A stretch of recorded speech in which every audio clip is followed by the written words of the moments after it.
जी बिस्मिल्लाहिर्रहमानिर्रहीम। So we start class formally now. तो आज एज यूजुअल हम संडे वाले दिन एक आपके साथ इंटरेक्टिव सेशन रखते हैं, ठीक है।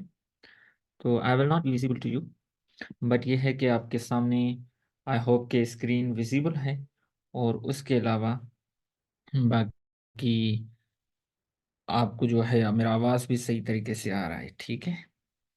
तो आज हमने वैसे जिस तरीके से हम आ, एक पोल करते हैं कि कौन से टॉपिक पे किस चीज़ पे लेक्चर दें, क्योंकि ज़्यादा से ज़्यादा कैंडिडेट्स जो हैं उससे फ़ायदा हासिल कर सकें। तो आज हमने टू डिफरेंट थीम्स के बारे में जिक्र करेंगे। वो थीम्स कौन से हैं, ठीक है।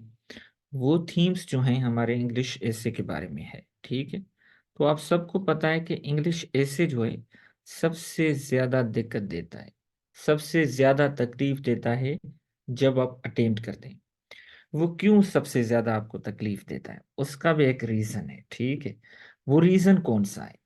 सबसे ज़्यादा जो रीज़न है वो ये है कि उसमें एक ही आपने क्वेश्चन को अटेम्प्ट करना होता है। बाकी तमाम पेपर्स में आपने ज़्यादा क्वेश्चंस अटेम्प्ट कर सकते हैं, तो यहाँ पे आपके पास वो गुंजाइश नहीं होती। तो उसके लिए हमने क्या करना होता है कि एक ही हमारा क्वेश्चन है, तो उसको ज़्यादा से ज़्यादा हमने क्या करना होता है, सेफ साइड पे रखना होता है। तो उसके लिए हमने क्या करना है कि उस पर ज़्यादा से ज़्यादा प्रैक्टिस करनी है। तो अभी हम अगर देखें तो हमने जो मोस्ट इम्पॉर्टेंट और जो मोस्ट रिपीटेड थीम्स हैं तो उनके बारे में जिक्र करेंगे। वो कौन से होते हैं? वो एजुकेशन है एक, दूसरा हमारा वुमेन या जेंडर है, ठीक है। तो अक्सर लोग कहते हैं, उस दिन भी मुझसे किसी एस्पायरेंट ने पूछा कि सर 2019 ऑनवर्ड्स अक्सर थीम्स खत्म हो चुके हैं। तो मैं आपको एक बात बताऊं, थीम्स कभी खत्म हो नहीं सकते। उसका रीजन है कि वो ऐसे कहाँ से निकालेंगे। जाहिर सी बात है, किसी ना किसी डायमेंशन से निकालेंगे ना। तो हम उस डायमेंशन को थीम कहते हैं, या आप उसको डायमेंशन कहें, कोई और चीज कहें, कोई और नाम दें, आप उसको एरिया कहें, जो चीज भी कहें। ये जो आपके सामने सिलेबस है ये हमारे इंग्लिश ऐसे प्रेस एंड कंपोजिशन सेशन का जो है ऐसे है। वो आपके सामने आउटलाइन है, जो हमारा मंडे टू फ्राइडे क्लास होता है, ठीक है। रेगुलर होता है 8 PM टू 9 PM तक, ठीक है। तो ये तमाम चीजें उसमें हम जिक्र करते हैं। अब आते हैं हम एजुकेशन पे।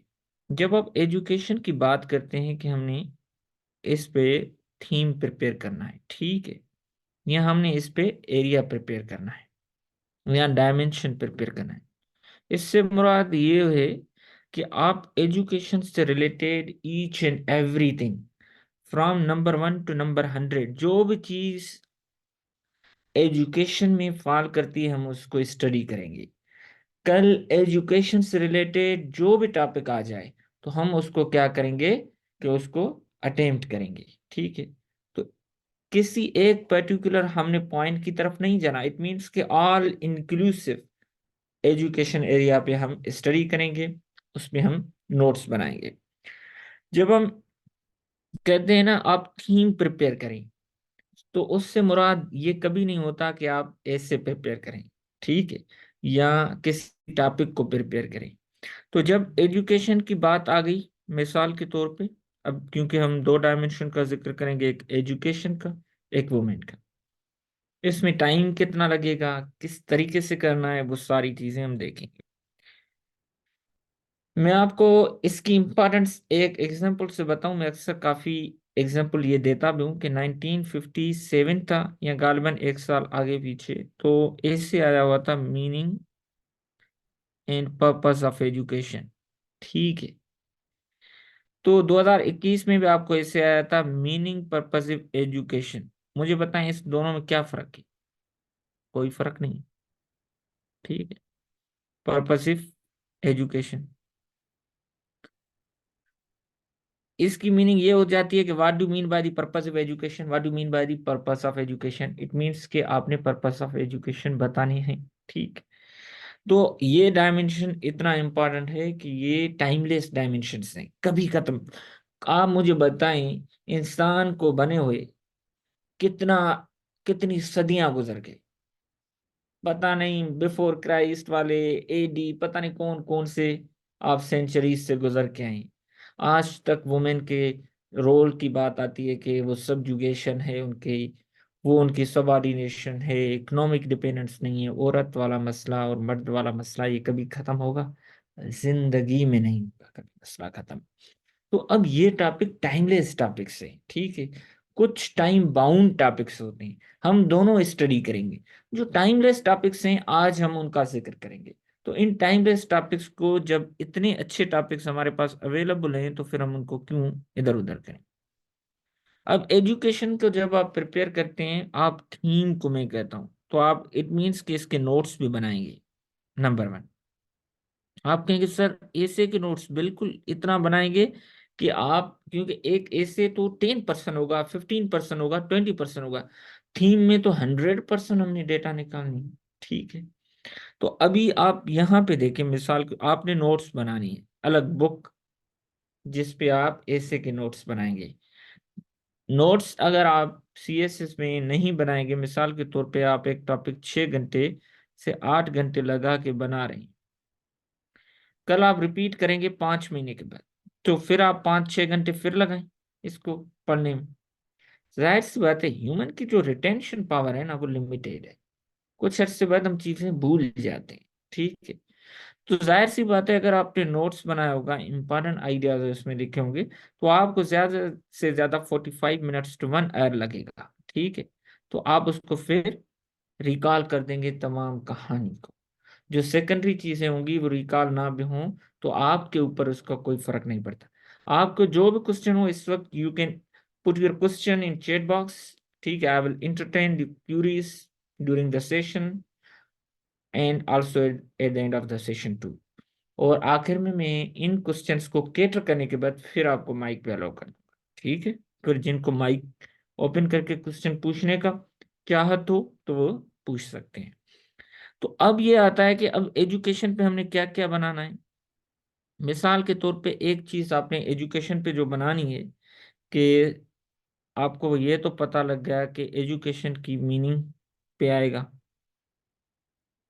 तो नंबर वन, के एजुकेशन की मीनिंग क्या है, क्योंकि एजुकेशन के नाम पे बहुत सारी चीजें चल रही हैं, ट्रांसफॉर्मेटिव एजुकेशन है, ट्रांसमिटिव एजुकेशन है, ये तमाम चीजें आ जाती हैं। अच्छा, तो अब ये बात, एक तो हो गया मीनिंग ऑफ एजुकेशन, ठीक है। दूसरा ये आ जाता है कि पर्पस ऑफ एजुकेशन, ठीक है। ये थोड़ा ब्रॉडर कॉन्सेप्ट हो जाता है, तो आप इसको भी देखेंगे कि पर्पस ऑफ एजुकेशन क्या है, ठीक है। पर्पस ऑफ एजुकेशन पे आएंगे कि एजुकेशन इंक्वायरी बेस्ड लर्निंग होना चाहिए, प्रॉब्लम पोजिंग होना चाहिए, बैंकिंग कॉन्सेप्ट नहीं होना चाहिए। मतलब उसमें ट्रू पर्पसेस ऑफ एजुकेशन बना बताने हैं। तो एक्चुअली वो हमारे आपको इल्स भी मिल जाएंगे यहाँ पे, क्योंकि पाकिस्तान में ट्रू पर्पस ऑफ एजुकेशन तो है नहीं, ठीक है। तो वो आपको इल्स भी मिल जाएंगे कि कौन से हैं, तो आप उनको उलट करके रखेंगे। एजुकेशन का मकसद ये कि आपकी इंटेलेक्चुअल टोन को रेस करे। अनफॉर्चुनेटली वो मिसिंग है हमारी एजुकेशन में। एजुकेशन का मकसद ये है कि रोट लर्निंग नहीं, ट्रांसफॉर्मेटिव हो। तो यहाँ पे तो ट्रांसमिसिव है। तो आपको इल्स भी साथ साथ मिलते जा रहे हैं। तो ills of education system, specially Pakistan context में ये चीज आती है, ठीक है, कि कौन से इश्यूज हैं उसमें, ठीक है। इंफ्रास्ट्रक्चरल इश्यूज ज्यादा ना दें, ये क्लीशे हैं, ये बार बार सब ने out of the box ills नहीं है। इनरोलमेंट रेशियो कम है, वो नहीं है, ठीक है। इंफ्रास्ट्रक्चर वो भी दें एक आधे में, पूरा उस पे ना दें, ठीक है। उसके बाद उसके फैक्टर्स कौन से हैं इल्स के, कहाँ, जाहिर सी बात है ये इशू है तो क्यों है, ठीक है। और उसके अलावा वो स्ट्रेटजीज कौन से हैं, सॉल्यूशंस कौन से हैं, रेमेडीज कौन से हैं, किस तरीके से हम इनको कैटर कर सकते हैं, ठीक है। ये और उसके अलावा जाहिर सी बात है एजुकेशन में तमाम चीजें आ जाती हैं, को एजुकेशन आ जाता है, इस्लामिक है, अन इस्लामिक है, ठीक है, उसको देखें, या उसके फायदे कौन से हैं, नुकसानात कौन से हैं, ठीक है, मेरिट्स एंड डीमेरिट्स, ठीक है। तो जाहिर सी बात है आपको कॉन्फिडेंस देता है, जो दूसरे जेंडर के बारे में आपको जो है उनकी इनसिक्योरिटीज के बारे में बताता है, ठीक है, उनके जो है मतलब उनको किस तरीके से डील किया जाए वो बताता है, मतलब डाइवर्स एक्सपीरियंस देता है, ठीक। हायर एजुकेशन, उसके प्रोजेक्ट्स कौन से हैं, ये तमाम चीजें आपने फिर देखनी होंगी। उसमें इल्स कौन से हैं, उसमें प्रोजेक्ट्स इस वक्त कौन से चल रहे हैं इन टर्म्स ऑफ पाकिस्तान तो ज्यादा। साइंस एजुकेशन, ठीक है, साइंस एजुकेशन को भी थोड़ा देखें, ठीक है, पाकिस्तान में साइंस एजुकेशन का क्या है इस वक्त, उसके कौन से इश्यूज हैं, ठीक है। तो इन तमाम चीज़ों को फिर आपने देखना होता है, ठीक। और ये तमाम चीज़ें आपके सामने हो गई।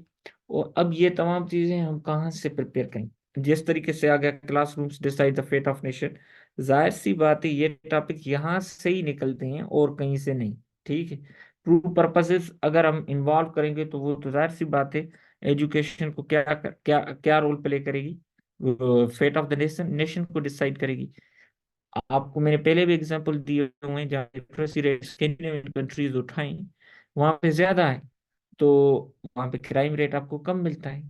जहाँ पे लिटरेसी रेट कम है तो वहाँ पे आपको क्राइम रेट भी ज्यादा मिलता है। तो एजुकेशन या क्लासरूम तो आपका माइंड सेट डेवलप करते हैं कि क्रिमिनल नेशन बनेगी या कोई और नेशन बनेगी, ठीक है। तो ये तमाम चीजों को क्या होगा फिर हमने यहाँ पे लिखना होगा, ठीक है। आगे चलें। उसके अलावा अब ये तमाम चीजें हम कहाँ से प्रिपेयर करेंगे, ठीक है, इस पे बाद में आते हैं, थोड़ा मैं आपको सोर्सेस बताऊं, ठीक। तो इसमें बहुत सारे अच्छे बुक्स से हमने क्या करने हैं कि लोकल आथर्स को नहीं पढ़ना, ठीक है। लोकल आथर्स मशहूर होने के लिए मशहूर भी नहीं हो पाते अनफॉर्चुनेटली, ऐसे ही लिख लेते हैं, ठीक है। तो इट्स बेटर कि आप क्या करें कि फॉरेन ऑथर्स को रीड करेंगे, ठीक है। फॉरेन ऑथर्स को रीड करेंगे क्योंकि वो जब बुक्स लिखते हैं रिसर्च करते लिखते हैं, वो जो हैं कंटेंट चोरी करके प्लेजरिज्म करके नहीं लिखते, ठीक है। तो आप ये और कोई आपको नहीं बताएगा कि ये कहाँ का बुक है किस तरीके से, आप जाहिर सी बात है अच्छी पब्लिकेशंस को पढ़ें, ऑक्सफर्ड को, ठीक है, कैम्ब्रिज को, पेलग्रेव को, ठीक है, पेंगियन को, ठीक है, तमाम जितनी भी हैं और भी अच्छी होंगी आपको मिलेंगी, तो उनको भी आपने देख लेना है, ठीक है। तो अब विल ड्यूरेंट का बुक है, तो इसमें तमाम एसेज आपको मिलेंगे ऑन एजुकेशन पे, तो आपने इस बुक को देखना है। बहुत सारे इसमें एसेज हैं, बीच में एक जगह पे ऑन एजुकेशन पे होगा 8-9 पेजेस का होगा, बहुत ही कॉम्प्रिहेंसिव और बहुत ही बेहतरीन ऐसी है। तो ये जो बंदा है जिसने फॉलन लीव्स लिखा हुआ है, टॉप बुक का नाम भी देखें, विल ड्यूरन ने, ये Pulitzer prize and medal of freedom, और उसके अलावा इसके लाखों में कापियां सेल हुई हैं। इस बंदे ने 97 ईयर्स ऑफ एज में इसकी डेथ हुई है। तो ये लास्ट बुक इसने उस वक्त लिखा है और इसको पब्लिश कराने का भी टाइम नहीं मिला। और इसने एकेडमिक राइटिंग का अपना काम शुरू किया 25 ईयर्स ऑफ एज, मतलब ये जाहिर सी बात है एकेडमिक राइटिंग में 25 ईयर्स में आया, तो इससे पहले 10-11 साल की उम्र से ये लिखना शुरू किया। तो इस बंदे को 80 to 85 years of experience of writing. तो अब ये बंदा जब लिखेगा, जो आइडियाज लिखेगा, आप बताएं कि एक बुक को लिखने के लिए वैसे कितनी मेहनत करनी पड़ती है, तो इसने तो कई बुक लिखे, डजन्स बुक। तो ये बंदा तो मतलब देखें hundreds, you can say thousands books इसने रीड किए हैं, और इसकी जिंदगी का अलग तजुर्बा, ठीक है। तो आप देखें, तो जब हम कहेंगे कि ये विल ड्यूरन ने कहा है कि a good woman is more than 1000 PhDs, तो विल ड्यूरन का नाम उसको अपने जिंदगी की पूरी मेहनत उस लफ्ज में समा, ठीक है, संभालेगा। तो अब आपको वो क्या वेटेज देगा, उन वर्ड्स की नहीं देगा, विल ड्यूरेंट के रेफरेंस की देगा। ठीक है, तो आपने उसको बताना है। ठीक है। तो वार पे बनाना है, तो उसमें बहुत ही बेहतरीन ऐसे वार पे लिखा है कि ह्यूमैनिटी ने सिर्फ अगर अक्यूमुलेट भी करें तो 268 ईयर्स ऑफ जिंदगी, पूरी इंटायर ह्यूमैनिटी वार नहीं लड़ी, बाकी रेस्ट ऑफ द लाइफ वार ही रही है। तो जरूर इस बुक को पढ़ें, पूरे पूरे बुक्स ना पढ़ें, थोड़े थोड़े ही पढ़ें, और उनमें मखसूस एसेस पढ़ें, मखसूस चैप्टर्स पढ़ें। ठीक है, इस तरीके से आप इन बुक्स को क्या करेंगे, लेके चलेंगे। ठीक है। अब ये बुक है, जिस अभी विल्डूरन का बुक आपको अब यहाँ में क्या करना है, वहां से ऑन एजुकेशन चैप्टर पढ़ना है, और उसके जब पढ़ते जाएं तो अंडरलाइन करें पेंसिल से, हाइलाइटर से, फुट नोट्स बनाएं, सॉरी साइड नोट्स बनाएं, नीचे फुट नोट्स बनाएं। आखिर में आपने क्या करना है कि इसके जैसे ही आपने चैप्टर पूरा किया, आप इसके नोट्स बनाएं। ठीक है, 5-6 पेजेस के नोट्स आपके बन जाएंगे। वहां से आपको वो सारी की सारी कोटेशन बन गई। अगर आप इनको लिखेंगे, डक विल ड्यूरेंट सेड, वो स्टेटमेंट लिखेंगे तो वो तो कोटेशन बन गई। तो आपका इतना अच्छा मटेरियल बन जाएगा। मैं कहता हूँ वही वर्ड्स कॉपी पेस्ट करें, आखिर में चल चल के आपके माइंड में रजिस्टर हो जाएंगे। रात रोट लाइनिंग करने की जरूरत ही नहीं लगेगी, याद करने की जरूरत ही नहीं पड़ेगी। ठीक है,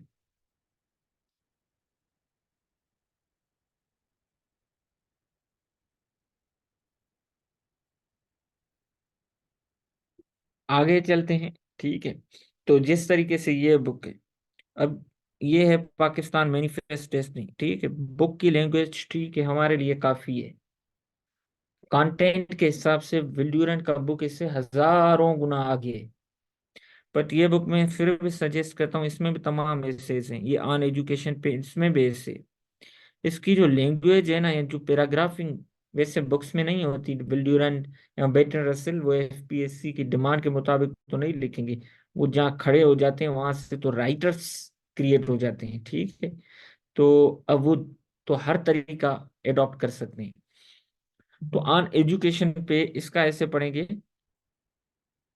तो इसको अगर आप पढ़ेंगे तो आपको अच्छे तरीके से आपको पैराग्राफिंग, जो छोटे छोटे सेंटेंसेस हैं, लंबे सेंटेंसेस टू लॉन्ग सेंटेंसेस को किस तरीके से अवॉइड करना है, इसका इम्पेक्ट कितना है, तो ये तमाम चीजें आपको बहुत ही बेनिफिट देगी। तो आपने इसको लेके चलना है। तो ऑन एजुकेशन पे आपने क्या करना है, इस एस्से को पढ़ना है जहाँ पे आपके वन वर्ड के सेंटेंसेस हों। ठीक है, उनको हाईलाइट करें, वन वर्ड सेंटेंसेस मिलेंगे आपको। ठीक है, और टू शॉर्ट सेंटेंसेस उनको भी हाईलाइट करें कि किस तरीके से इन तमाम शॉर्ट सेंटेंसेस को लिखते हुए इसने कोहेरेंस किस तरीके से मेंटेन किए, और ट्रांजिशनल वर्ड्स को भी हाईलाइट करें, ताकि जब आप अपनी राइट अप लिखें तो आपको पता लगे कि यार जब मैंने आतिफ कुरैशी का बुक पढ़ा था तो उसमें किस तरीके से उसने ट्रांजिशनल वर्ड्स लिखे थे, किस तरीके से शॉर्टर सेंटेंसेस लिखे थे। इन तमाम चीजों से फिर आपको क्या होगा, बेनिफिट मिलेगा। ठीक है, तो ये बुक आपको वहां चल के बेनिफिट देगा। तो इसमें भी ऑन एजुकेशन पे सिर्फ, बाकी तमाम आप मुख्तलिफ आपको जो जो इससे पसंद आए तो वो आप पढ़ सकते हैं, उसमें कोई दिक्कत नहीं। बट ऑन एजुकेशन पे अगर आप देखें तो वो आप सिर्फ एजुकेशन पे कोई चीज़ प्रिपेयर करेंगे तो पूरे बुक को क्यों पढ़ें, पहले एजुकेशन से रिलेटेड तमाम बुक्स में ढूंढें और वो चीज़ आप उठाएं, और उस चीज़ को आपने क्या करना है, पढ़ना है। ठीक है, जी जी आते हैं। ठीक, उसके अलावा एक और बुक है, ये पहले देखें, उसके बाद पीछे वाले बुक पे आते हैं। ये है pedagogy of the oppressed. Pedagogy of the oppressed book को अगर आप देखेंगे, इस बुक को, तो ये बुक लिखा है पाउलो फ्रीरे ने। ठीक है, मैक्सिकन राइटर है। ठीक है, तो अब इसकी देखें, over 1 million copy sold, online pirated, तो हमारे जैसे लोगों ने मिलियंस में पढ़ी हैं। और तो ये कोई एकेडमिक का बुक तो नहीं है ना, जर्नल बुक होते हुए भी इतनी कॉपीज इनकी सेल हुई। ठीक है, तो ये कमाल के बुक्स हैं। अब कहाँ से मिलेंगे, ये तो मैंने आपको बताया हुआ है कि ये बुक्स आपको जेड लाइब्रेरी से कोई इनके साथ लिंक, अगर कोई ग्रुप में नहीं है तो I will share my number with you and I will add you in a group. तो आप फिर ग्रुप में जब ऐड हो जाएं तो आपके ऊपर भी जिम्मेदारी है बाकी और लोगों को भी हेल्प करें, उनके साथ ये लिंक शेयर करके उनको ऐड करें। तो अब पेडागाजी ऑफ द अप्रेस पाउलो फ्रेयर ने इसमें, पेडागाजी मतलब टीचिंग मेथोडोलॉजी कहती, ठीक है, teaching methodology of the apprised. तो इसमें इसने एक कॉन्सेप्ट तो बहुत ही आलीशान के बारे में जिक्र किया है, वो है बैंकिंग कॉन्सेप्ट ऑफ एजुकेशन। पूरा बुक ना भी पढ़ें, थोड़ा पढ़ें, 40-50 पेजेस पढ़ें तो आपको आइडिया तो हो जाएगा बुक का। बैंकिंग कॉन्सेप्ट ऑफ एजुकेशन वो कहता है कि आप स्टूडेंट को ट्रीट करते हैं उसके दिमाग को एज अ बैंक। आपको जो पढ़ाना होता है उसमें ट्रांसमिट नहीं करते, ट्रांसफॉर्म उसको नहीं करते नॉलेज को, सिर्फ ये खोपड़ी है तो इसको एज अ बैंक की तौर पे ट्रीट करते हैं, उसमें डिपॉजिट करते जाते हैं चीज। तो भाई आप इसको डिपॉजिट ना कहें, आपका स्टूडेंट जो है कस्टमर बन गया है, ठीक है। तो ये तमाम चीजें banking concept of education, inquiry learning, problem posing, ये सारे कॉन्सेप्ट ये बुक स्टडी करता है। तो इस बुक को और आगे लेके आता है एक और बुक जो पाकिस्तान के कॉन्टेक्स्ट में बुक है, आई लव दिस बुक। ये मैं ग्रुप में शेयर कर दूंगा, हो सकता है आपको ऑनलाइन में ना मिले। Education inequalities and freedom. जी सर, बता दूं। Education inequalities and freedom, socio political critique, शायद सिद्दीकी का बुक है, बेहतरीन बुक है, ठीक है, one of my favourite books. ये पेडागॉजी ऑफ द ऑपरेस्ट जो बुक है उसका पाकिस्तानी वर्जन है, ठीक है। तो अब इस बुक में यही बात करता है, बट पाकिस्तान के कॉन्सेप्ट कॉन्टेक्स्ट में ये बात करता है कि वाकई पाकिस्तान में बैंकिंग कॉन्सेप्ट ऑफ एजुकेशन है। हम क्या करते हैं, इनको डिपॉजिटरीज के तौर पे यूज करते हैं। जो टीचर आया फिजिक्स वाला, डिपॉजिट किया भाई, एक्सीलरेशन को ए से रिप्रेजेंट करते हैं। केमिस्ट्री वाला आया भाई, सोडियम को हम Na से रिप्रेजेंट करते हैं। भाई सोडियम इस तरीके से लिखा जाता है, ठीक है।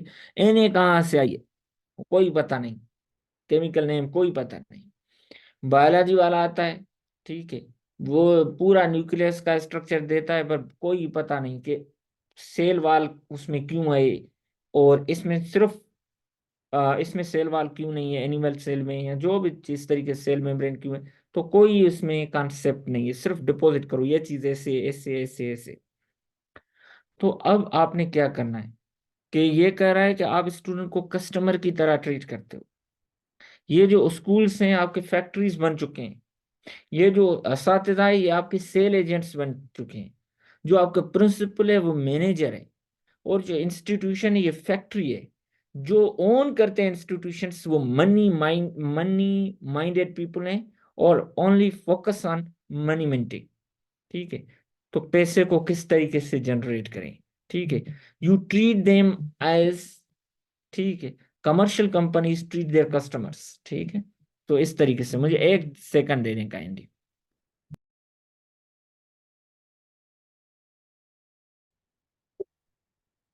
तो हमने ये बात आपको समझ में आ गई।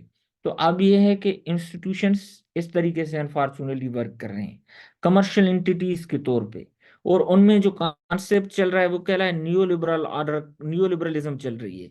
किस तरीके से, प्रॉफिट मैक्सिमाइजेशन पे, ठीक है, प्रॉफिट मैक्सिमाइजेशन पे, ठीक, उस पे काम चल रहा है, कोई लर्निंग पे फोकस नहीं है। सारे इंस्टीट्यूशंस इसमें हैं, सरकारी हैं तो शाम को अकेडमीज हैं, प्राइवेट हैं सुबह को इदारे, ठीक है। हम उसको एजुकेशन को एज अ कमर्शियल, अभी कराची में आपको ऐसे स्कूल मिलेंगे, बच्चा पैदा ही होता है उसकी आपने रजिस्ट्रेशन करानी होती है, इवन अगर वो अनफॉर्चुनेटली डिलीवर नहीं हुआ तो आपने उसकी पहले रजिस्ट्रेशन करानी होती है, क्योंकि आपने उनको 2 साल में फिर बच्चा देना होता है। और तो इस टाइप के भी देखें इनसेन इंस्टीट्यूशनल पॉलिसीज अवेलेबल हैं।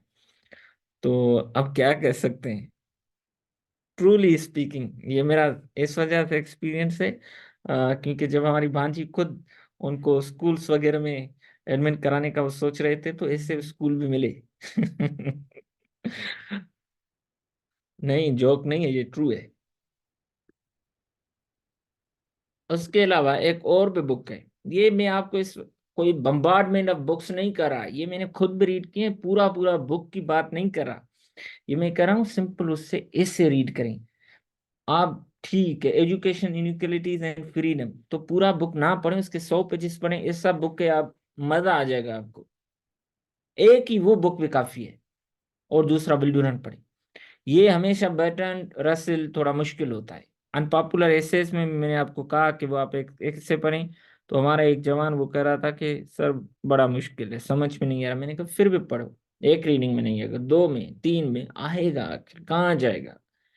तो ये आप एजुकेशन पढ़ें। तो इसमें इसने फंक्शंस ऑफ टीचर की बात की है कि एक टीचर का फंक्शन क्या है। ठीक है, तो अनफॉर्चुनेटली आजकल तो कोई फंक्शन ही नहीं रहा प्रॉपर टीचर का। ठीक है, तो अब मैं क्या कहूँ इस बात पे। ठीक है, वो उनको ना, एक टीचर कुछ पढ़ेगा तो पढ़ाएगा ना, वो टीचर्स ही नहीं पढ़ते यार। हमारे दौर में एक टीचर होता था, अल्लाह की कसम में उसको 5वीं क्लास तक पियान समझता रहा, क्योंकि वो सुबह को आके गवर्नमेंट स्कूल सिर्फ उसका काम था, क्योंकि पियान चाय नहीं बनाता था, सरकारी स्कूल में वैसे क्लास 4 अपॉइंटमेंट्स कम होती हैं, तो वो खुद सुबह को आके सिर्फ चाय बनाता था। तो पाकिस्तान में फंक्शन ऑफ अ टीचर यहाँ तो ये थी। ठीक है, यहाँ तो बेटन रसल वाला है, बेटन रसल वाला हमारे यहाँ मिसिंग है, तो यहाँ पे उलट है। तो आपने true functions of a teacher वो क्या करता है। ठीक है, वो आपके अंदर क्यूरियोसिटी ऑफ लर्निंग, ठीक है, डेवलप करता है। ठीक है, डेवलपमेंट ऑफ माइंड करता है, intellectual tone of a society को रेस करता है, ये फंक्शन ऑफ अ टीचर होता है। ट्रांसफॉर्म करता है नॉलेज को। ठीक है, और rhetoric and thought provoking inquiries generate करता है, ये टीचर का फंक्शन है। ये नहीं कि कॉर्पोरल पनिश करना, या कोई और तरीके से आपको मेंटल ट्रॉमा में डालना, या बुली करना, या उन एक्टिविटीज को सपोर्ट करना। तो फंक्शंस ऑफ अ टीचर जब आपको मिल जाएंगी, तो एग्जामिनर ने जाहिर सी बात है एक वास्ट जो है लर्निंग की है, तो फिर तो इशू हो जाएगा। तो अब एजुकेशन पे मैं आपके साथ अपनी आउटलाइन एक ऐसे हम मिसाल के तौर पे देखा, उसको किस तरीके से लेके चलेंगे। मिसाल पे तौर पे ये है कि एजुकेशन पे हमने एक ऐसे उसके स्टैंडर्ड्स पे बनाया हुआ, तो हमने इसमें इंट्रोडक्टरी रिमार्क दिया हुआ। तो मैंने आपको कहा है मुख्तलिफ सेशंस में कि आप इंट्रोडक्टरी रिमार्क देना भी चाहें या नहीं देना भी चाहें, तो कोई बात नहीं, आप सिंपल वर्ड इंट्रोडक्शन पे लिखें। जब आप इंट्रोडक्टरी रिमार्क लिखते हैं, तो कुछ नए एस्पायरेंट्स क्या होते हैं, थीसिस स्टेटमेंट में और इसमें फर्क समझ नहीं सकते। ठीक है, तो फिर ये भी एक अलग इशू आ जाता है। ठीक, तो अब ये है कि ये थीसिस स्टेटमेंट से अलग है। थीसिस स्टेटमेंट में हम स्टांस लेते हैं, यहाँ पे हम स्टांस कोई नहीं लेते। ठीक है, सिंपल एक बात कर देते हैं जो हमारे टॉपिक से रिलेटेड होती है और हमारे स्टांस से रिलेटेड होती है। तो हम एजुकेशन सिस्टम पाकिस्तान की जितने में उसकी बुराई करना चाह रहे हैं, तो हमने बुराई में एक और इजाफा कर दिया कि 44% अगर हम लें 5 to 16 की जो बीच में एज है, जिनको हमने फ्री एजुकेशन देनी है according to the article 25A of the constitution of Pakistan, उनको फ्री एजुकेशन देनी है, तो 100 में से 44 स्टूडेंट्स वो हमारे आउट ऑफ स्कूल से। तो हमने उसकी एक ग्रैम रियलिटी बता दी। उसके बाद हमने एक थीसिस ली, वो आप देखें किस तरीके से ली, कई बार इसको जिक्र भी किया हुआ है, बट आज भी इसके बारे में थोड़ा जिक्र करेंगे कि दाओ Pakistan educational system is going down the drain. हमने उसकी गिबत की कि गोइंग डाउन द ड्रेन। ठीक है, एक नंबर वन हमने ये बात की। ठीक है, ऑल इज नॉट लॉस्ट, मतलब it can be improved, can be improved किस तरीके से, can be revamped by taking some pragmatic measures। हमने pragmatic measures लेने हैं। ठीक है, कौन से वो हम जिक्र करेंगे। अब हमने कहा कि going down a drain, it means कि manifestations of education failing educational system, तो वो आ गया। तो उसमें हमने ये बताया कि पैसिव रेसिपिएंट्स हैं। ठीक है, हम हमारा एजुकेशन सिस्टम क्या करता है, पैसिव रेसिपिएंट्स को प्रोड्यूस करता है, क्रिटिकल थिंकर्स की बात नहीं करता। ठीक है, डिफेक्टेड एजुकेशनल सिस्टम है। उसके बाद हमने कहा कि चिल्ड्रेन एक फोर्स है, ठीक है। उनको जो है रॉ फोर्स को ये क्या करता है, एक गुड सिटीजन्स के फॉर्म में ट्रांसफॉर्म करना चाहिए, जिस तरीके से डेवलप कंट्रीज में where there is high literacy rate, यहाँ पे हमारे पास लिटरेसी रेट नहीं है, we incline them towards the criminal forces. ठीक है। जाहिर सी बात है, अगर एक बंदा भूखा होगा वो किस तरीके से खाएगा, मेरे जैसा सर्विसेज सेक्टर में एक ऐसे चेक करता है, वो पैसे इतने कमाता है कि वो सारा दिन खा सकता है। तो जाहिर सी बात है, एजुकेशन सिस्टम आपकी इनकम लेवल को अबव करता है। और उसके अलावा एक आपको फ्री इंक्वायरी देता है, ठीक है, अच्छे की और बुरे की तमीज, कि भाई वोट किसको देना चाहिए। ठीक है। ऐसे नहीं किसी ने आपको धकेल दिया इसको बस दे दो, ट्राइबलिज्म को मतलब खत्म करती है, ट्राइबल माइंडसेट को। ठीक है। और डॉगमेटिक वैल्यूज को पीछे करती है, इंक्वायरी देती है आपके अंदर, भाई क्यों, कैसे, ये नहीं तो वो क्यों नहीं। Lake of proper education increase violence and intolerance. जाहिर सी बात है, जहाँ पे रीजन नहीं होगा तो वायलेंस आ जाएगी।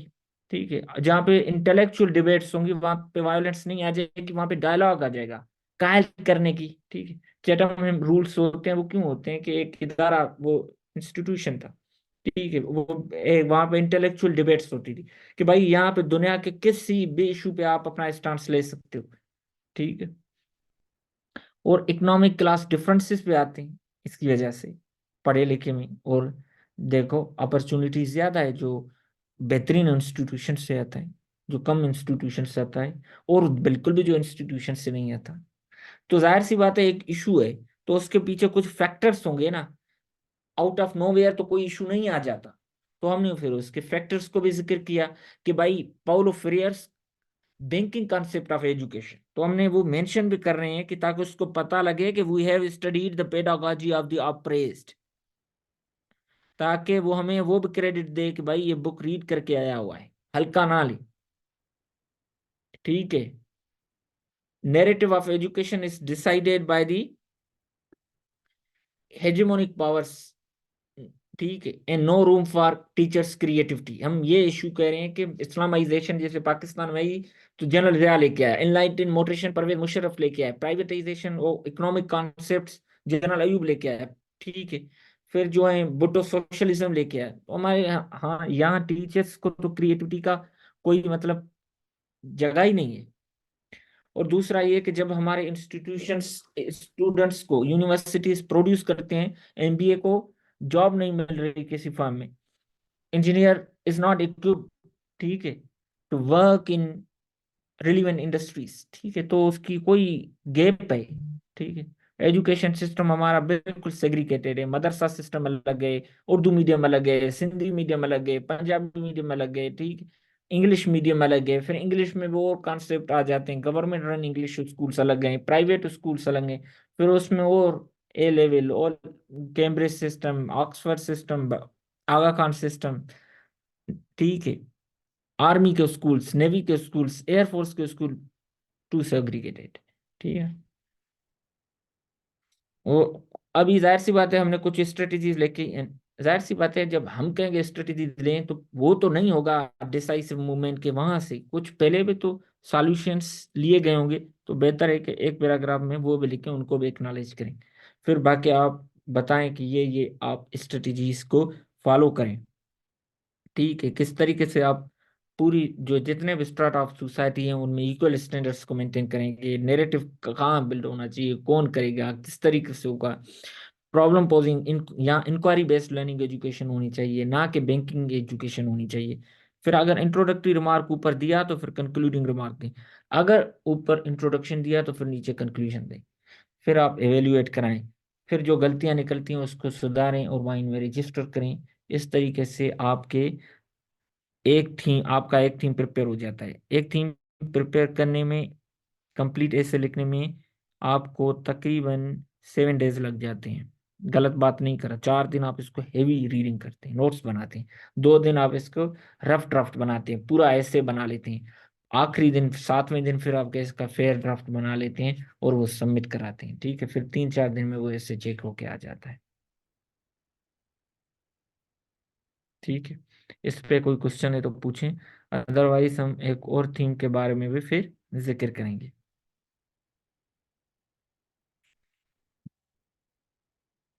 चलो उसको जिक्र कर लें फिर हम।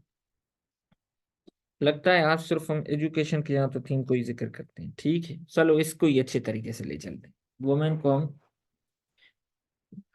अ, अभी उसके बाद आप जब भी इंट्रोडक्शन लिखें तो कोशिश करें एनेक्डोट मेथड यूज करें, ठीक है, या फिर कोटेशन यूज करें, या कोई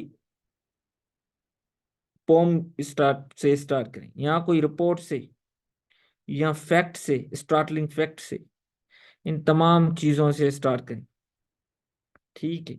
तो ये नहीं कि अक्सर एस्पायरेंट्स आज भी मुझे, मैंने एक इवेल्युएट किया है उसमें डेफिनेशन मेथड, मैं कई बार कह चुका हूँ यार ये जीके पेपर्स का मेथड है, बाकी पेपर्स में ये अडॉप्ट करें, ये बड़ा डल मेथड है, ये कभी भी इफेक्टिव नहीं होता। मैं नहीं कह रहा, सिर्फ ये बड़े बड़े राइटर्स ने जो बुक्स जिन्होंने लिखे हैं कि इससे किस तरीके से हम इफेक्टिव बना सकते हैं, तो आप कभी भी ना लिखें डेफिनेशन मेथड, वो आप बाकी पेपर्स करें, ठीक है, ऑप्शनल्स कंपलसरी बाकी पेपर जो जीके के पेपर्स हैं, ठीक है, तो उन पेपर्स को आपने इस तरीके से करना है, बाकी ये ऐसे को डेफिनेशन के मेथड पे कभी नहीं लेके चलें।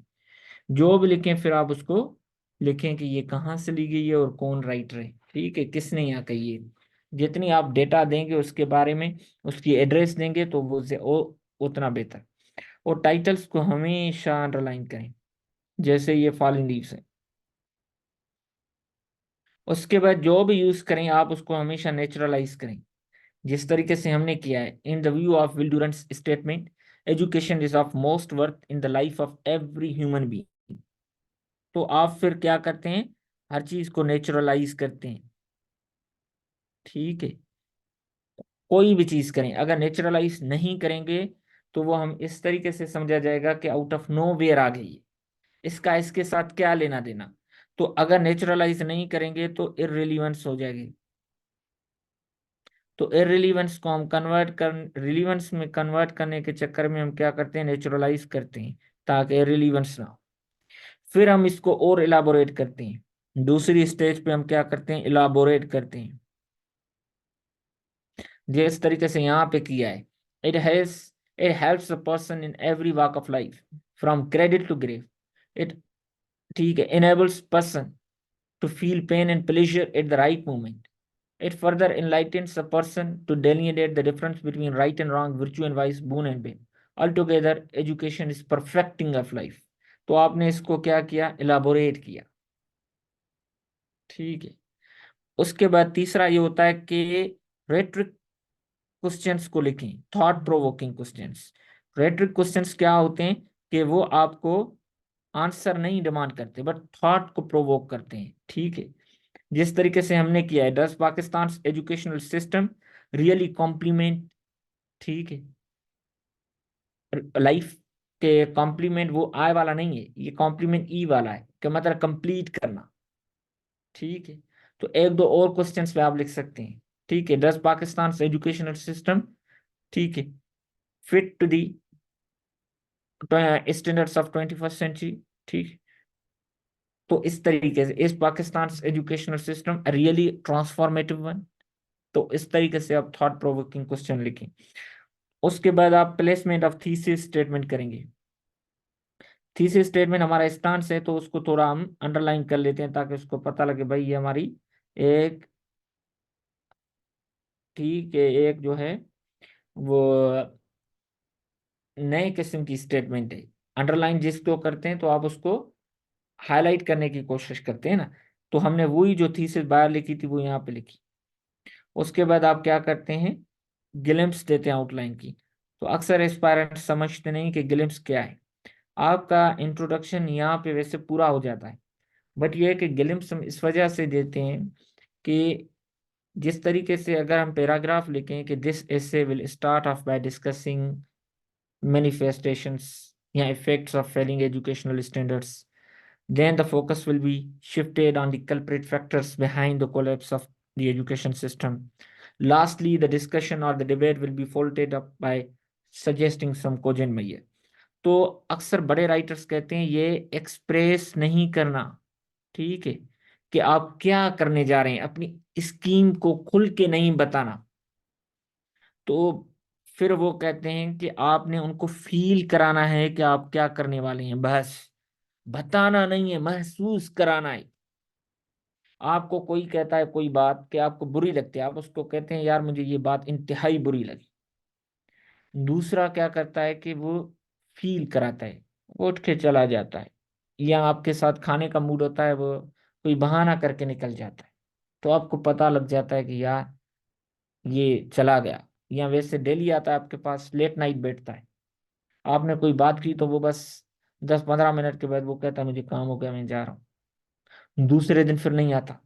तो आप फील करते हैं, कहता कुछ भी नहीं है, वो कहता है यार फील करो ना। तो एक्सप्रेस करना और फील कराना दो एक अलग बात है, काफी लोग इस बात को जल्दी समझ गए होंगे। बिल्कुल, thesis statement is the opinion और the stand about the topic. तो ग्लिम्स क्या करती है, आउटलाइन को हम उसको उसका जिस्ट देते हैं, जिस तरीके से हमने आउटलाइन की देखें। Unfortunately present educational system creates passive and dull recipients, promotes conventional trends of education, divide of critical thinking, and produces an active army of citizen. This current system वगैरह, ये manifestations। उसके बाद हमने कुछ फैक्टर्स और आखिर में फिर स्ट्रेटजीज का जिक्र कर दिया। ठीक है। This society can be made better if some pragmatic steps are taken in educational sector like equal opportunities for all, unbiased and impartial narrative, and comprehensive school structure। ठीक है। तो हमने इसको ग्लिम्स दे दिया। तो हम एक्सप्रेस नहीं करें, इम्प्रेस करें। बात बेहतर कौन सी है भाई, बात यह है कि वो जो मेथड पहला है ना, जिससे सिविल स्टार्ट सब है, वो नायब राइटर्स, न्यू राइटर्स करते हैं जिनकी इतनी कमान नहीं होती। तो दोनों का मकसद कोहेरेंस मेंटेन करना है। तो ये क्या करता है, आप फील कराता है, थोड़ा एडवांस राइटर्स की फीलिंग देता है। बट ये नहीं है कि जब आपको ये लिखना ही नहीं आए तो आप जबरदस्ती इसमें घुस जाएं। तो बेहतर है आप नायब राइटर्स वाला यूज करें, ठीक है, ताकि आपको कम से कम अच्छे लिखने के चक्कर में आप कोई बुरा लिखें, इट्स बेटर के नॉर्मल कोई सही चीज लिखें। ठीक है। तो ये इसका कंक्लूजन है। कंक्लूजन में हमेशा दो पार्ट्स होते हैं, एक पार्ट में हम क्या करते हैं, सम अप करते हैं, दूसरे पार्ट में हम ऑप्टिमिज्म की बात करते हैं। ठीक है, ऑप्टिमिज्म, और उसको एक बेहतर एंड गुड एंडिंग पे खत्म करते हैं, मतलब persuasion and argument, persuasive writing करते हैं। ठीक है। वो किस तरीके से, अब देखें। No doubt Pakistan educational system is facing many challenges. कुछ लोग लिखते हैं कि टू कंक्लूड, ठीक है, इट कैन बी सेड, वो भी कर सकते हैं, ट्रांजिशनल वर्ड्स ऐसे भी लिख सकते हैं। तो ये गलत नहीं है। No doubt Pakistan educational system is facing severe challenges including in conventional methods of teaching. ठीक है। उसमें आप देखें assessment system, partial narrative, segregated system, etc. In Pakistan's educational system, teachers provide mind-filling job to dull and passive recipients. Teachers participate in class as choirs in the church. This system does not produce critical thinkers, rather, these problems have inimical effects on society, but still there is a room for optimism.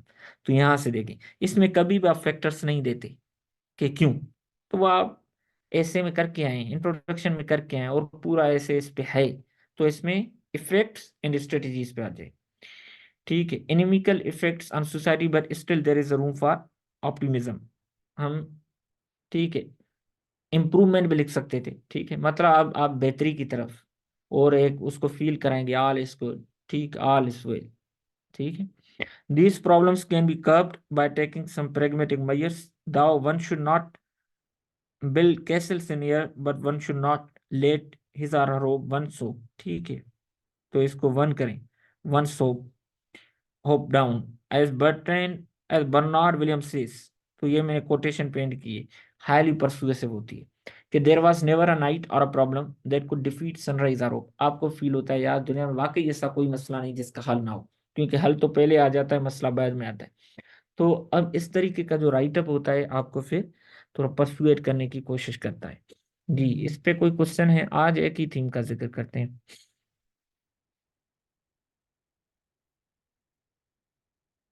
हम्म, तो अभी मैं इनको answer कर दूं फिर आपको mic का भी कहता हूँ। पूरा, बहुत global and Pakistani context. Meaning purpose of education तो पाकिस्तानी कंटेक्स्ट तो नहीं हो जाता। हाँ सरिश, बिल्कुल। अब 22 पेजेस की अखबार पढ़ने की जरूरत भी नहीं होती। पहला पेज पढ़ना होता है, एडिटोरियल का पढ़ना होता है, एक दो ओपिनियन जो अच्छा है उसको पढ़ना होता है, और लास्ट पेज पढ़ना होता है। 22 पेजेस की अखबार क्यों पढ़ेंगी? इतना टाइम कहाँ से आ जाता है आपको? कोई स्मार्ट प्लान नहीं, ऑलवेज लेंदी प्लान। ठीक है, यही है। ये थीम्स प्रिपेयर करें, टाइम लगेगा, फेल नहीं होगा। स्मार्ट प्लान यही है कि लेंदी साइड से जाएं, कि आपका पहले तो टाइम लगेगा। ये जो आप फरवरी में अटेम्प्ट देंगे, अक्टूबर नवंबर में रिजल्ट आएगा, फेल होंगे, फिर डिस्परेट होंगे, फिर नया अटेम्प्ट नहीं देंगे, फिर जाके फिर 2 साल के बाद अटेम्प्ट देंगे, तो लेट मेथड तो यही है। ये स्मार्ट मेथड आपका ये इससे काम करेगा। तो इट्स बेटर के लंबे मेथड पे जाएं जो इफेक्टिव हो। हम्म।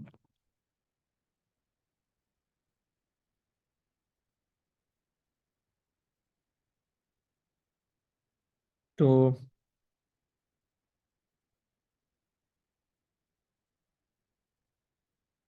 जी,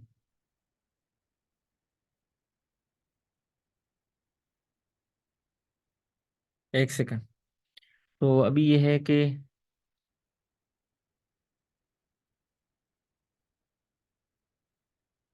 हम्म,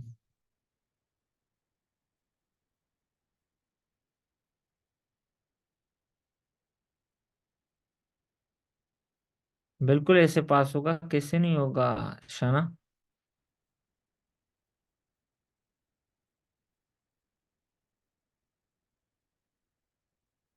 गोस्ट यूईटी भी है सर? नहीं, बिल्कुल हम यूईटी में नहीं है। शायद यूईटी मैंने देखी नहीं है वैसे कभी।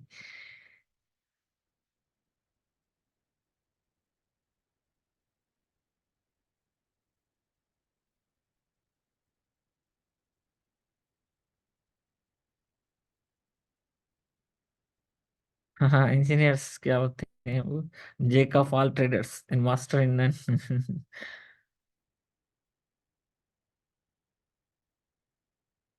जरूरी नहीं कोटेशन ज्यादा। ये थीम्स प्रिपेयर करें, पास पेपर्स इसमें जरूरत नहीं पड़ेगी। बिल्कुल, जितना पैराग्राफ में हो सके आप बॉडी पैराग्राफ्स में स्पेसिफिक हो, बहुत स्पेसिफिक हो, रेफरेंसिंग दें। माइक पे ऑन कर सकते हैं, फिर आपके उसके लिए हैंड रेस करना पड़ेगा और आप बताना पड़ेगा अपना नाम। अभी माइक ऑन कर सकते हैं।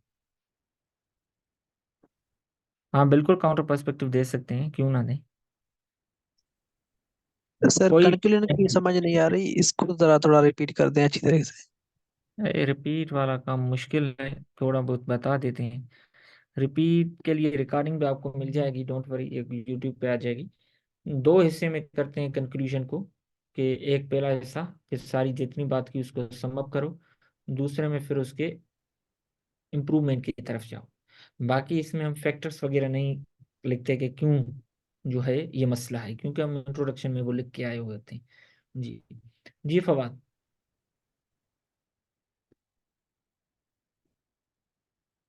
फवाद, अगर कोई क्वेश्चन है तो माइक ऑन करें, अदरवाइज। जी। अच्छा सर। थीसिस स्टेटमेंट जो हेडिंग लगा के आउटलाइन में लिख देते हैं या इंट्रोडक्शन के नीचे, सर ये प्रैक्टिस सही है? क्योंकि मैं एक मेंटोर के पास चेक कराता हूँ, वो कहते हैं कि अगर आप यहाँ पे लिखेंगे, अगर नहीं पसंद आई तो आउटलाइन से ही ऐसे को मतलब पढ़ेंगे ही नहीं, वो कैंसिल कर देंगे इधर से ही। जब पसंद ही नहीं आई तो आपकी कहीं ना कहीं तो ढूंढेगा ना भाई, फिर तो फेल है। फिर यहाँ पे पसंद लिखे ही ना ना आई हो, तो इससे में ना हो आउट दिस स्टेटमेंट। फिर ऐसा लिखे ही नहीं, फिर उम्मीद क्यों करते हैं कि वो पास करेगा आपको? मतलब डर के आपको पास, मतलब धोखा दे के उससे पास करवाना चाहते हैं। वो नहीं, कभी पास होता है कोई? मतलब हमारा जो पॉइंट ऑफ व्यू है वो जो आउटलाइन में जाहिर हो, ज्यादा पॉइंट दे दें आउटलाइन में जो। तो उसको तो अच्छे आप कॉन्फिडेंस के साथ उसके सामने जाएं, भाई ये मैंने बात कही है, और अच्छे प्रिपेयर जाएं। अगर उससे ही छुपेंगे, उसको ही थीसिस नहीं दिखाएंगे, उससे ही डर डर के जिएंगे, तो जाहिर सी बात है वो तो आपको फेल करने के तो और ज्यादा चांस बन जाते हैं। अच्छा उसको अच्छा। फैसिलिटेट करें। आप एक, इतना टाइम है और एक आपकी थीसिस प्रॉपर नहीं बन पाए तो फिर तो बेहतर है आप कोई और जो है तरीकेकार ढूंढें अपने लिए। जी अस्सलाम वालेकुम सर। सर एक क्वेश्चन है मेरा आपसे। आपका नाम? सर सोहेब शाहिद। जी जी जी। सर ये जो कोटेशंस लिखी हुई हैं आपने, जो आपने एक सैंपल शेयर किया हमारे साथ, ये सर ये इसको सेपरेट लिखनी है ऐसे से, ताकि डिस्टिंक्टिव नजर आए, क्योंकि इस तरह तो ब्रेक नहीं आ जाएगा राइटिंग में। बिल्कुल एक एक तरीकेकार थोड़े ही है इसको, बहुत सारे तरीकेकार हैं, बीच में भी लिखें, इस तरीके से भी लिखें, जो भी आपको तरीकेकार समझ में आए। तो एक और तरीके सर ये तो क्रिएट बीच में भी कर सकते हैं, कोई मसला ही नहीं। ये टोटल कितने रिकमेंडेड रेफरेंसेस होने चाहिए ऐसे के अंदर? आप कितने रिकमेंड करेंगे कि इतने? मैं कहता हूँ एक बॉडी पैराग्राफ में एक रेफरेंस मिनिमम होना चाहिए आपका। कोटेशन हो, वो एग्जाम्पल हो, रिपोर्ट हो, डेटा हो, फैक्ट हो, जो भी हो, एक ऐसी चीज होना चाहिए जो आपकी बात को स्टैंड आउट करे तो एटलीस्ट। सर अगर अगर कोई रेफरेंस का आपको डिटेल नहीं पता, ऑथर नेम नहीं पता, या फिर कोटेशन के राइटर का नहीं पता, कोटेशन याद है, तो आप उसको कैसे कोट कर सकते हैं? तो फिर आप करेंगे, अब क्या कर सकते हैं, आपको याद नहीं तो दीवार से सर थोड़ा ही लगाएंगे, हम कहेंगे तो कि नहीं, फिर उसको कोड ही ना स्टीम, करें। हम कोट करें कि एक स्टीम राइटर ने ये कहा है वगैरह, वो समझ जाएगा। बच्चे को कोटेशन याद है, वो नहीं, नाम नहीं पता। सो कोटेशन खुद भी बना सकते हैं वहां पे पेपर में? तो फिर वो मार्क्स पे आपकी खुद ही बनाएगा, आपके और उसके एक एक आधी तो चल जाती है, ठीक है, बाकी पूरा फनकारी पे पेपर पास नहीं होते, ये याद है, ये बात नोट करें कि फिर वो उसको पता लग जाता है, हमें ही पता यार, हम जैसे नारियों को पता लग जाता है कि इसने बनाने की कोशिश की है। तो और वो अच्छा जो सर, ये बनाने की लास्ट में। कोशिश, वहां पे तो कट पेस्ट हो जाते हैं, तो वहां पे ही बंदा एक्सपोज हो जाता है। और सर जी। ये सर सॉरी, ये लास्ट में एक क्वेश्चन आपको इंटरप्ट कर रहा हूँ सर। ये जो टॉपिक सेंटेंस है हर बॉडी पैराग्राफ का, पिछले पैराग्राफ के कंक्लूडिंग सेंटेंस को लेके साथ चलेगा, या फिर ये अलग से भी हो सकता है? यार चार तरीके हैं, ठीक है, कंक्लूडिंग सेंटेंस को बनाने की। पहली बात बताऊं, वो तो टॉपिक जो सेंटेंस है उसकी रीस्टेटमेंट भी हो सकती है, थीसिस स्टेटमेंट को रिफ्लेक्ट भी कर सकता है आगे, और इम्पैक्ट भी दे सकता है फ्यूचर में, या चौथी पॉइंट आने वाले पैराग्राफ को इंडिकेट भी कर सकता है। तो ये भी कर सकता है, इसमें भी कोई इशू नहीं। जी।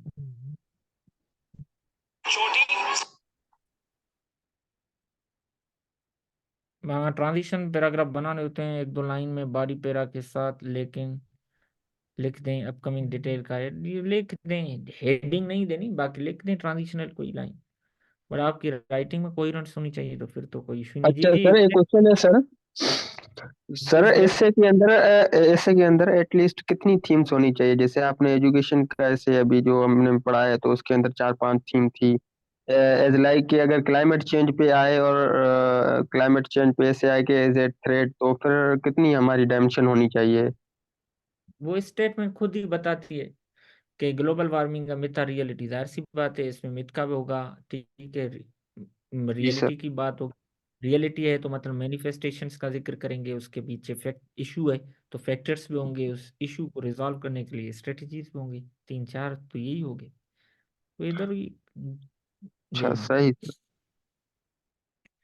जी उमेर।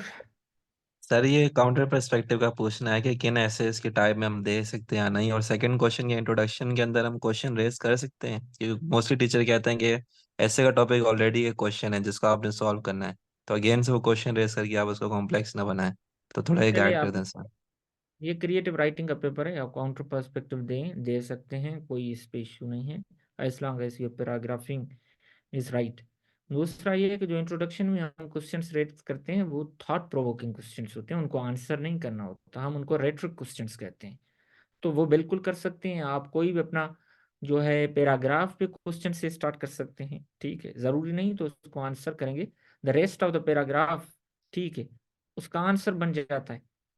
तो अब बात यह आई कि अब सर टॉपिक सेंटेंस वो हमारा क्वेश्चन फॉर्म में बन गया, नहीं बिल्कुल भी नहीं। सेकंड सेंटेंस उसके बाद जो होगा वो हमारा टॉपिक सेंटेंस बन जाएगा, जो फर्स्ट सेंटेंस होगा वो ऐसे ही थॉट प्रोवोकिंग क्वेश्चन हो जाएगा, क्योंकि थीसिस स्टेटमेंट क्वेश्चन फॉर्म में नहीं बन सकती, क्योंकि आपने स्टांस लेना होता है और स्टांस हमेशा असर्टिव फॉर्म में होता है। तो टॉपिक सेंटेंस पे पैराग्राफ लेवल पे एक स्टांस होता है, वो भी क्वेश्चन फॉर्म में नहीं बन सकता, बट इस पर मेंटोर्स कहते हैं कि ठीक है ये टॉपिक सेंटेंस है, क्योंकि वो बहस को अवॉइड करना चाहते हैं। और ये है कि स्टांस कभी भी क्वेश्चन फॉर्म में नहीं हो सकता। बट ये है कि आप फर्स्ट सेंटेंस क्वेश्चन फॉर्म में किसी भी पैराग्राफ में, बॉडी पैराग्राफ में लिख सकते हैं, तो फिर आपका जो टॉपिक सेंटेंस है वो सेकंड सेंटेंस पे चला जाता है। तो ये क्रिएटिव राइटिंग का पेपर है, तो इसमें कोई भी इतना इशू नहीं होता ये तमाम बातों का। हाँ, कुछ फैक्टर्स हैं डिसाइसिव हैं। थीसिस स्टेटमेंट लिखना मतलब वो स्टांस लेना डिसाइसिव है। इंट्रोडक्शन में लिखते हो नहीं लिखते वो फर्क नहीं पड़ता, ऑप्शनल है जी। सर ये अगर ऐसे में कहीं पे भी पाकिस्तान का पर्टिकुलरली जिक्र नहीं है, लेकिन फिर भी आपने ऐसे में उसको पाकिस्तान का एंगल देना है, मतलब अगर आप एजुकेशन सिस्टम है तो पाकिस्तान को लेके आएंगे, इट इज मिसाल इम्पेरेटिव। नहीं नहीं, फिर क्यों दें, फिर कहीं पे एग्जाम्पल कोट कर दें उसका बारी में, बात खत्म होगी। सो कुछ टीचर्स रिकमेंड करते हैं कि पाकिस्तान के रिलेटेड आप सर्विस ज्वाइन कर रहे हैं तो आपको पाकिस्तान को किसी ना किसी सूरत में लेके आना है, लाइक कोई भी प्रॉब्लम भाई है तो उसको ये अगर मैं आपसे क्वेश्चन पूछूं कि आपके वालिद साहब क्या करते हैं, मिसाल के तौर पे आप कहते हैं डायरेक्टर एफआई है, ठीक है। तो अब किसी और से पूछें कि आपके वालिद साहब क्या करते हैं, वो कहे कि मिसाल के तौर पे जनरल इलेक्ट्रिक में मैनेजर है, बट मेरा वालिद पाकिस्तान से ज्यादा मुहब्ब वतन है। मैंने कहा भाई मैंने आपसे पूछा कि मुहब्ब वतन है, वो कहेगा नहीं नहीं सर पाकिस्तानी पर्सपेक्टिव में बताना है ना, क्योंकि जनरल इलेक्ट्रिक जो है अमेरिकन कंपनी है। भाई जो क्वेश्चन में पूछा गया दैट इज एंड, आप जॉब क्या अप्लाई करने जा रहे हैं उसको सब पता है एग्जामिनर को। एग्जामिनर ने आपको एक आर्गुमेंट दिया, उस पर डिबेट करो, दैट इज द एंड, ठीक है।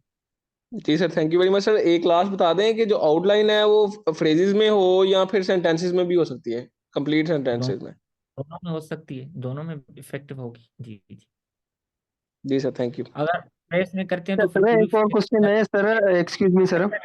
एक सेकंड फ्रेज में करते हैं तो फिर पूरी फ्रेज में करें, सेंटेंस में करते हैं तो फिर पूरी सेंटेंस में करें। वो पैराग्राफ लेवल की बात कर रहा हूँ आउटलाइन में। जी जी साईं बख्श। सर अगर ग्रामर में जो है ना आपकी एक आधी दो मिस्टेक हो जाती हैं दी में या इन प्रीपोजिशन में, तो इट्स फाइन कि यहाँ तो फिर फेल हो जाएगा ऐसे। भाई पहले बात तो वो गलती की गुंजाइश होनी नहीं चाहिए, एक दो हो जाती है तो अब रीजनेबल है, ठीक है, इतना तो ह्यूमन एरर पॉसिबल है। अच्छा। बट एक रेल आती है गलतियों की कि बस फिर अगर उसको फील हो गया कि इसकी ये गलती एक वो है, हैबिट है, तो फिर जाहिर सी बात है गलत चीज को कोई कौन क्रेडिट देता है, कोई नहीं देता। ठीक है सर, थैंक यू सर। किसी और को कोई question kindly mic turn on करें। सर ये सर ट्रांजिशन पैराग्राफ लिख सकते हैं, ये इफेक्टिव है या इसको अवॉइड करना चाहिए? दे सकते हैं, बट मैंने आपको बात बताई कि जिस तरीके से इंट्रोडक्शन में ट्रांजिशन पैराग्राफ देते हैं, तो इट्स बेटर कि हम ग्लिम्स दें, तो इस वजह से ही हम बॉडी में जब इफेक्ट से काज की तरफ या काज से स्ट्रेटजीज की तरफ जाते हैं, तो ट्रांजिशनल सेंटेंस या पैराग्राफ देने से बेहतर है कि आप अपने राइटिंग को इतना कोहेरेंस बना दें कि वो सिग्नल दे दे कि ये इस तरीके से है। एक्सप्रेस करने से बेहतर है कि आप उसको फील कराएं। सर वैसे कौन सी टाइप ऑफ ऐसे जो है अटेम्प्ट करना आप रिकमेंड करेंगे, एक्सपोजिटरी या आर्गुमेंटेटिव या अब्स्ट्रैक्ट ऐसे जो है, या मतलब कोई तीन टाइप मेजर हैं, एक इशू बेस्ड हैं, एक आर्गुमेंटेटिव है। आर्गुमेंटेटिव में एक सोशो पॉलिटिकल इकोनॉमिक टॉपिक्स आ जाते हैं, दूसरा लिटरेरी टॉपिक्स आ जाते हैं। तो लिटरेरी टॉपिक्स को अवॉइड करें, बाकी सारे टॉपिक्स करें, इशू बेस्ड हों, socio political economic argumentative topics हों वो करें, ठीक है। बाकी लिटरेरी ऐसे इसको थोड़ा अवॉइड करें बस।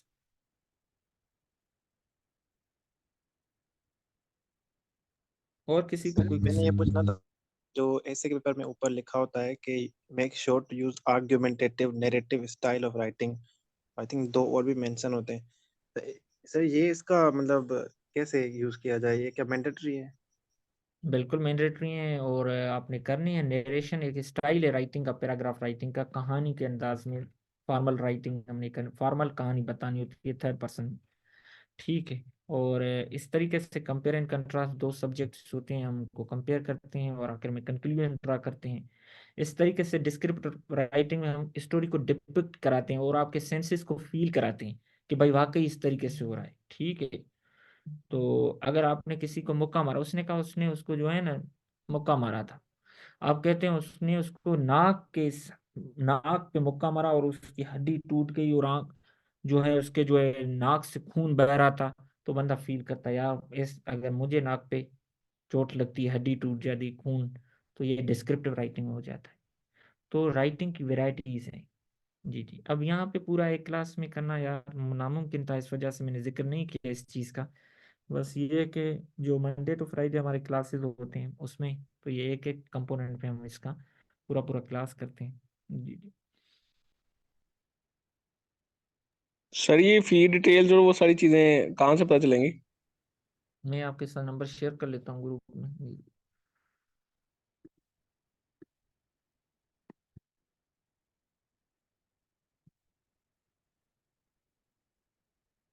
ठीक है, मैंने आपके साथ नंबर शेयर कर दिया। ठीक है, अगर किसी को ग्रुप में ऐड हो तो मुझे मैसेज कर दे, ये मेरा, मैंने अपना नंबर भी शेयर कर दिया है। ठीक है, करता हूँ, तो फिर वो मुझे अपने नंबर पर वेट कर, फिर मैसेज कर दे, फिर मैं ग्रुप में ऐड कर दूंगा, जो फ्री गाइडेंस वाला ग्रुप है उसमें भी। Okay dear, take care. Madam Shagufta, आप काइंडली आप भी अपना नंबर शेयर करें।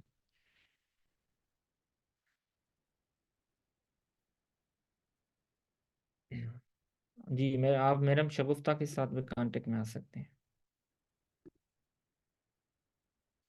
Okay guys. हेलो सर, अस्सलाम वालेकुम। सर मेरा एक सवाल है, can we break essay into many headings so that we can make our essay more attractive? Is it possible? हाँ बिल्कुल, हम आउटलाइन बनाते ही इस वजह से हैं, बट अंदर हमने हेडिंग नहीं लिखनी होती। Okay sir, all right, thank you. Okay, thank you. Okay guys, take care, अल्लाह हाफिज। ये मैं इंशाल्लाह विजन अकेडमी वाले यूट्यूब चैनल पे रख लूंगा और आप लोगों के साथ लिंक भी शेयर कर दूंगा। ओके, टेक केयर, अल्लाह हाफिज।